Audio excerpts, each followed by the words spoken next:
પહેલગામ આતંકી હુમલા બાદ ભારત પાકિસ્તાન સામે એક બાદ એક કડક કાર્યવાહી કરી રહ્યું છે।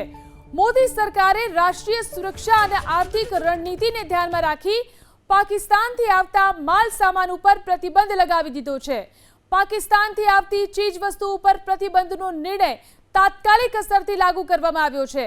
ભારતે સ્પષ્ટ કર્યું કે જ્યાં સુધી પાકિસ્તાન આતંકવાદને આશરો આપશે અને જ્યાં સુધી ભારત તેને કોઈ પણ પ્રકારનો સહયોગ નહીં આપે, આમ તો પહેલેથી જ પાકિસ્તાનની અર્થવ્યવસ્થા સંકટમાં છે। તેવામાં ભારતના આ નિર્ણયથી પાકિસ્તાનની અર્થવ્યવસ્થા ઉપર મોટી અસર થશે। તો 12 દિવસમાં ભારતે પાકિસ્તાન સામે કેટલા એક્શન લીધા તે જાણીએ। તો પાકિસ્તાનની આયાત ઉપર પ્રતિબંધ મૂકવામાં આવ્યો છે। આ મોટો નિર્ણય ભારતીય બંદરો ઉપર પાકિસ્તાન જહાજ ઉપર પ્રતિબંધ મૂકી દેવામાં આવ્યો છે। આ ઉપરાંત નેતાઓ અને અભિનેતાઓ ઉપર ડિજિટલ સ્ટ્રાઇક। આ 12 દિવસના 12 મોટા નિર્ણય છે। ભારતીય સેનાને ખુલ્લી છૂટ આપી દેવામાં આવી છે।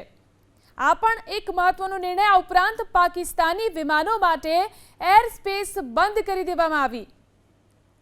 પાકિસ્તાનના ફાયરિંગનો જડબાતોડ જવાબ ભારત આપી રહ્યું છે।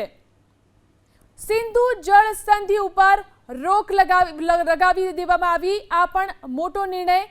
અટારી વાઘા બોર્ડરને બંધ કરવામાં આવી। આ 12 દિવસમાં 12 મોટા નિર્ણય જે લેવામાં આવ્યા। પાકિસ્તાની રાજદ્વારીને દેશ છોડવાનો આદેશ કરવામાં આવ્યો। હાઈ કમિશનમાં કર્મીઓની સંખ્યા ઘટાડી દેવામાં આવી। આ ઉપરાંત સાર્ક વિઝા છૂટ ઉપર પણ રોક લગાવી દેવામાં આવી